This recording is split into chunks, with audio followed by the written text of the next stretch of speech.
लस्सी वाले की love story. Channel FS Urdu story. Director Faisal Imran. Intro. अगर आपको हमारी कहानियां पसंद आती हैं तो हमारे चैनल एफएस उर्दू स्टोरी को जरूर सब्सक्राइब करें।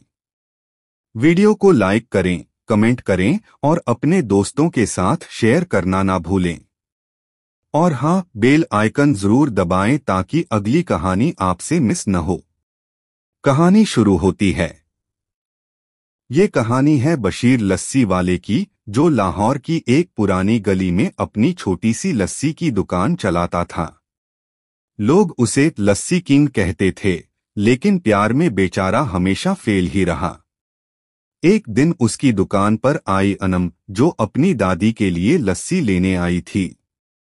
एक मीठी लस्सी देना, लेकिन बिना मलाई के। बशीर पहली बार हकला गया और बोला, आप कहें तो मलाई भी उतार दूं।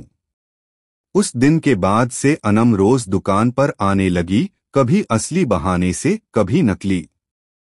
अब बशीर रोज शेव करके आने लगा, अत्तर लगाता, बालों में तेल की जगह स्टाइलिंग जेल लगाने लगा।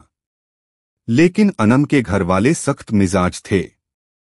उधर बशीर की अम्मी भी उसके लिए रिश्ता ढूंढने लगी थीं।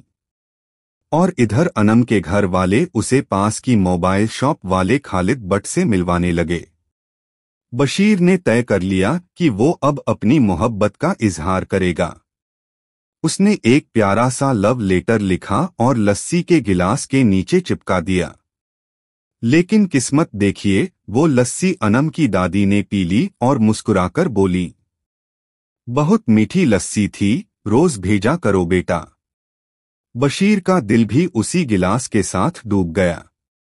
कुछ दिन बाद अनम की अम्मी खुद दुकान पर आ गईं। उन्होंने पूछा, सुनने में आया है कि तुम्हारी लस्सी में कुछ अलग मिठास है। बशीर ने पूरी ईमानदारी से सारी बात बता दी। वो मुस्कुरा दी और बोली, ऐसे शरीफ और मेहनती लड़के अब कम ही मिलते हैं। लेकिन एक शर्त थी, बशीर को अब लस्सी की दुकान छोड़कर कुछ बड़ा करना होगा। बशीर ने हिम्मत दिखाई और एक नए नाम से अपनी दुकान खोली, लस्सी लॉन्ज। अब वो सिर्फ गिलास नहीं, ब्रांड बेच रहा था। अनम के घरवालों ने अब हाँ कर दी। शादी तय हो गई और दहेज में एक खास शर्त भी मिली, रोज एक मीठी लस्सी बिना मलाई के। बशीर मुस्कुराया और बोला, अनम के लिए तो जान भी फ्री है। शादी के बाद भी प्यार में मिठास कम नहीं हुई।